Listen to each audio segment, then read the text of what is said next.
Kurang dari 2 pekan jelang Idul Fitri, aktivitas pencairan dana di kantor Pegadaian Cabang Makassar mengalami kenaikan. Bahkan, pencarian dana untuk nasabah Pegadaian telah mencapai 100 miliar rupiah.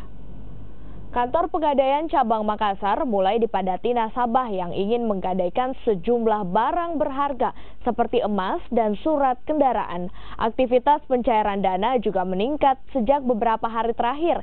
Bahkan dana yang telah dicairkan telah mencapai 100 miliar rupiah. Selain itu, peningkatan pencairan dana jumlah nasabah Pegadaian juga mengalami peningkatan dari 9.074 nasabah naik menjadi 9.086 nasabah. Emas dan surat kendaraan mendominasi barang yang ingin digadaikan.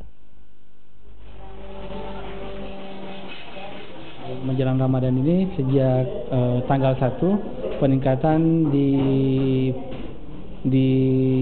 pencairan kredit itu naik ada sekitar 100 miliar.